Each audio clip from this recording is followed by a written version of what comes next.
happens. Parents will bring their infant or child to the pediatric emergency room on a Friday night. It's always a Friday night. And as soon as the child gets admitted, the parent disappears, always claiming they're going to be right back. They just have to go home and grab some. And we don't see them again for the whole weekend. And then we can't get a hold of them to come pick them up when the child is discharged. And a lot of the time we find out there was nothing wrong with the child. There are repeat offenders that do this on a regular basis, that have chronically ill children and will bring them in just because they need a break. Abuse of the healthcare. Have you ever seen this in the medical field?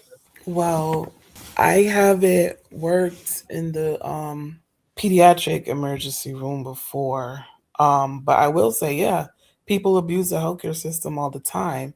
There will be people that are, drug abusers, and they'll come in and say they have chronic issues, that are worthy, like they could say they have pain for real, but they'll come in and exaggerate it just so they could get the medication.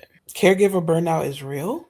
I would say there's a better way to go about it, though, instead of just dropping your kid off. And at what point does the ER say we're not going through this again? I can't say because I know my wife could tell me why, but because I think they got to admit them.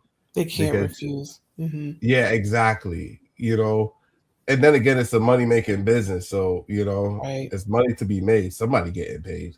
That one is crazy. To drop your kid off and leave them, because she said happened on a Friday. So they hitting the club Friday night and probably going back like Saturday night. They're going all weekend. Yo, that's crazy. Is it though? What's the problem? Because I'm not seeing abuse here. It is. It's neglect. It's not neglect. My kids are in the same place at the hospital. Right. But listen, you're what's the right terminology? What is the right terminology? You're abandoning your child. No, I'm not. I know exactly where they are. They are surrounded by a team of professionals, medical, psychological. What's the problem? I pay my insurance premiums and I'm using it this way. What's the problem? I know where my child is. Looking at it from the flip side, though, like if I was a kid and my parents disappeared and I'm in the hospital, I'll feel some type of way. They have social workers for that. They can work them. They can talk to them. Pay the social workers copay though. No, that's all coming out of my insurance premium. So at the end of the hold up. At the end of the day, I drop my kid off to the ER. All right. Number one, I know for sure they about to be well fed. It don't matter if it's hospital food. They about to be well fed. You want some more juice? Habibi gonna get you more juice. You want some more? I don't want no canned vegetables. It don't matter what you want. No canned carrots and no canned corn. I ain't gotta force it on you. The hospital people gonna leave it there. And if you want to starve, we can get you an IV of fluids so that you can get that sustenance. All right. Number two, they got TVs in almost every damn room. Them kids gonna be A-OK. All right. Then they got the little Where's Waldo on the walls. So much for a kid to do. It's 1,000% neglected. The parents should be locked up. Clayton, no, it's not how it works. You must not got insurance. I agree, anyway. Clayton. I agree. That they should be locked up. No. Hey, for the record, thank God they got parents, okay? Because I done seen kids in the foster care system, they end up in the ER because they was acting out. Yeah, them foster parents are leaving. It's the same damn thing. I used to be the one stuck down in the ER with them. I couldn't take them out. But I'm there watching you watch TV, getting pizza and everything in your little room, just cooling out. Them kids don't care. They fine. So at the end of the day, I don't see no abuse. I don't see no neglect. I'm coming back. It may not be when you want me to, Clayton, but I'm coming back for my child. But why can't they bring them somewhere else? Why they gotta bring them to the hospital? Was nothing wrong with them in the first place. Boy, you know good and goddamn well how much it costs for childcare. But if I just give you my little Husky insurance or my little United or whatever, Anthem, whatever, Gucci. Yo, I guess it boils down to the hospital insurance we got, right? Again, yeah, it do. The kind of insurance it determines a lot of things. But what I was going to say, it takes more to take them to the hospital than to get somebody to watch them. No, don't. The hospital right there. They got the ER. Hey, something wrong with my kid. Once they get in the back, I don't even gotta go back with them. I'm dipping. Car and valet. If you bring them to somebody, you gotta already agree that they're gonna take them. You gotta be like, you gotta give them a time frame when you coming back. Cause ain't nobody just gonna let you drop your kid off and be like, hey, Oh, you don't know when you're coming back? No. ER is no questions asked, brother. It's easier to bring them to the ER. You tripping. Pay up your insurance. Once they get admitted, though, they have to know the kid's going to be admitted. Who? The parents, before they could just take off. Even better. Well, So that's the whole thing, though, Toy. That's the whole thing. That's the gimmick. If you take off before all of that, they don't have a record to call or for you to come and get them. Yeah. You about to get locked up. So Toya, that's where the thing comes into play. So you bring them and you disappear. So it's like it's no one to really call. It's like you are a ghost. It's so like when somebody gets shot and they bring them to the hospital, the people who bring them leave because they don't want to get interrogated. So that's kind of the play. That's kind of the play. But I'm coming back, so it don't matter. Everybody getting paid.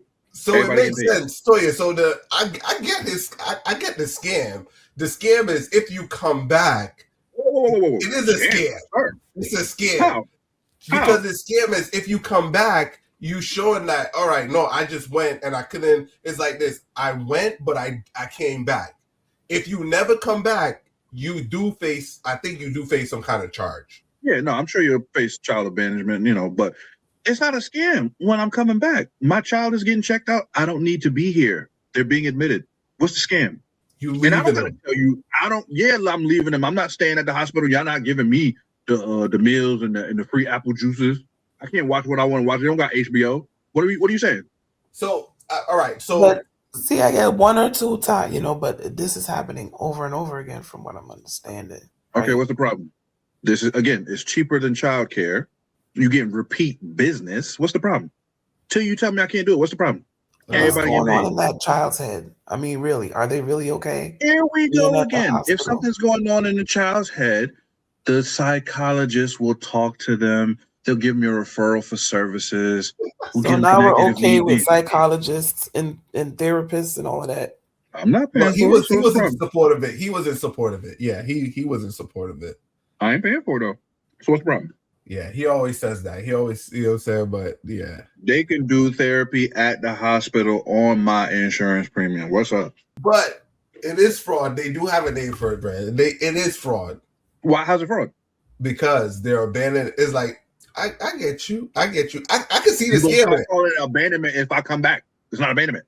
Well, the time frame that you left is abandonment. So let me give you a different scenario, Brandon. So if a parent leave a child at home and the cop shows up before the parent come home, it's abandonment.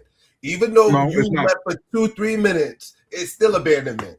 If the cop get there before you do, it's abandonment. It's not abandonment. It doesn't matter if it was 10 hours or 5 minutes. If the cop show up before, let me tell you how it's not abandonment. If I get there and I open up the door and I'm in my house, it is what it is. You think the police gonna be in my house without me opening the door? My kids know not to open the goddamn door. Are you stupid? It's not abandonment. Because guess what? You don't know who in the house. They call it probable cause. They have probable cause. What they gonna hear? What they gonna hear? The TV on? I do that to let people think that I'm home. It's a security measure.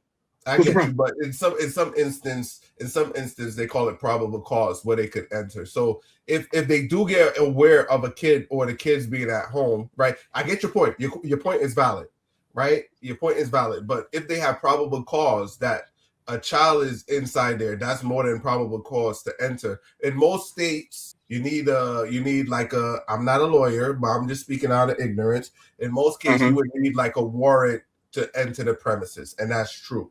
But with probable cause, by the time you get your warrant, I'm already home. Right now, if you're talking about just probable cause, hey, you seen what happened to Afro Man? They kicked at his door, they didn't find nothing. My kids know where to hide under the bed. If the cops find you, that means you lost the game of hide and seek, and you gonna get punishment for it. Ain't no abandonment when there's nobody in the house, my boy. I get you. You defended your point well. I'm just saying.